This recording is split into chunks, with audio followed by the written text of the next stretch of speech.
air travel. It might be the only thing in the world that everybody wants to do that nobody wants to do.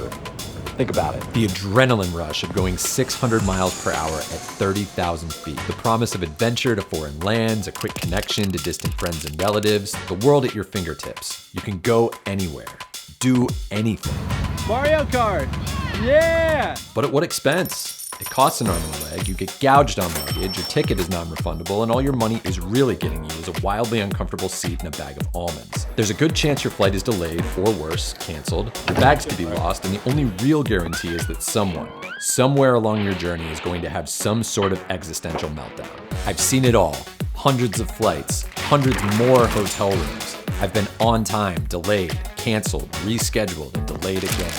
Bags have been lost and destroyed, emergency landings have been made. I've flown from Akron to Detroit and LA to Sydney. I've been in prop planes and double deckers, middle seats and lay flats. Do you want to know the secret to surviving air travel? After you get where you're going, take off your shoes and your socks and make fists with your toes. No, you're going to want your shoes for this.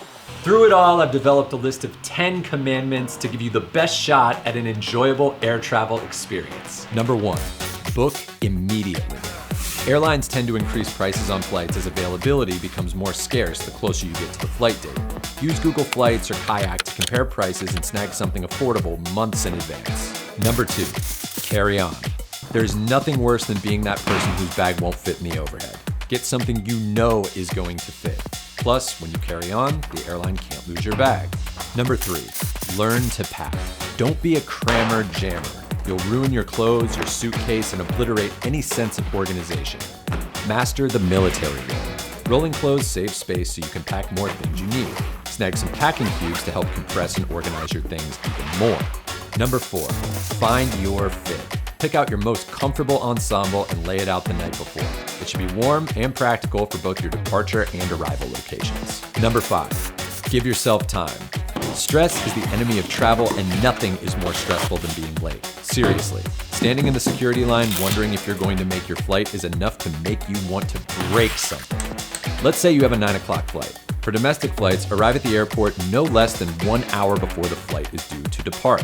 For international flights, arrive at least 2 hours before.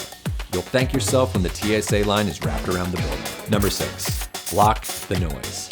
Turn down the volume on crying babies, loud snorers, and unruly passengers by investing in a solid pair of noise-canceling headphones. Number 7, master mobile power. Power banks come in all different shapes and sizes. Choose one that's right for you so you can keep your laptop, iPad, Kindle, phone, Switch, and headphones charged when you start to run out of battery on the go. Number 8, bring your own snacks.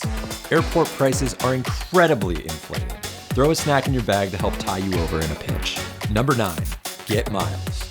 If you're searching for airline deals, the cheapest flights will often be on different airlines. Sign up for every frequent flyer program out there.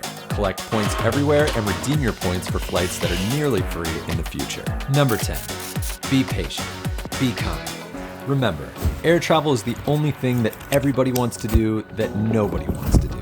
Be patient with people who are flying out for the first time, and be kind to airline and airport staff who are doing their best to serve you and keep you safe. Now, these are my 10 air travel commandments, but do you want to know the real secret to surviving air travel? Buy a ticket, take a trip, and experience the joy of figuring it out for yourself.